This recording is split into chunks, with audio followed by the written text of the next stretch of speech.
फुलवारी माँ हरियर हरियर छत्तीसगढ़ महतारी। ये फुलवारी ला सुघर बारी ला चला सजाबो जी। हमर मयारू छत्तीसगढ़ के नाम जगाबो जी। हाँ हमर मयारू छत्तीसगढ़ के नाम जगाबो जी। अरे ये धरती के माटी माँ भारत कस फुलवारी। ये फुलवारी माँ हरियर हरियर छत्तीसगढ़ महतारी। ये फुलवारी ला सुघर बारी ला चलो सजाबो जी। हमर मयारू छत्तीसगढ़ के नाम जगाबो जी। हमर मयारू छत्तीसगढ़ के नाम जगाबो जी।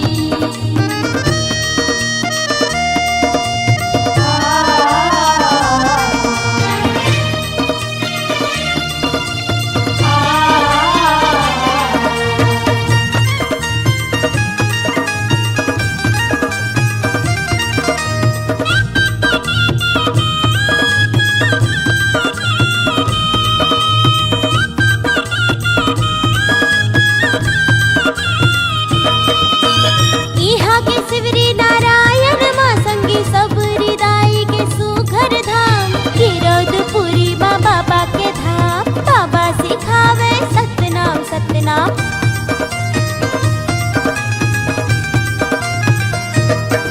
हाँ इहा के शिवरी नारायण माँ संगी सबरी दाई के सुघर धाम। गिरौदपुरी माँ बाबा के धाम। बाबा सिखावे सतनाम सतनाम। गिरौदपुरी माँ बाबा के धाम। बाबा सिखावे सतनाम सतनाम। शिवरी नारायण गिरौदपुरी के दरस कराबो जी। शिवरी नारायण गिरौदपुरी के दरस कराबो जी। हाँ हमर मयारू छत्तीसगढ़ के नाम जगाबो जी। हमर मयारू छत्तीसगढ़ के नाम जगाबो जी। ये धरती के माटी माँ भारत कस फुलवारी। ये फुलवारी माँ हरियर हरियर छत्तीसगढ़ महतारी।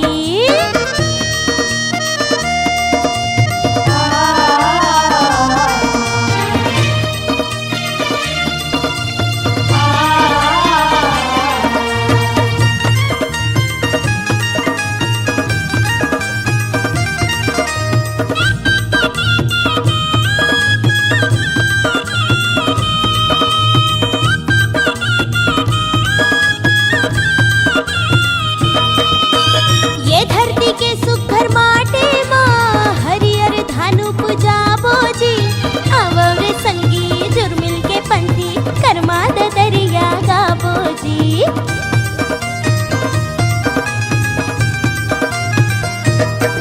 हाँ ये धरती के सुघर माटे माँ हरियर धानु पुजाबो जी। आवरे संगी जुर्मिल के पंथी कर्मा दरिया गाबो जी।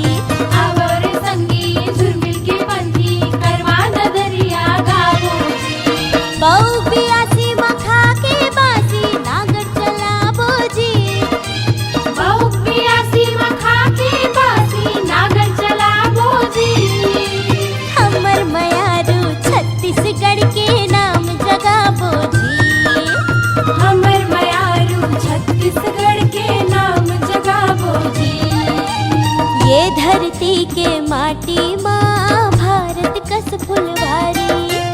ये फुलवारी माँ हरियर हरियर छत्तीसगढ़ महतारी।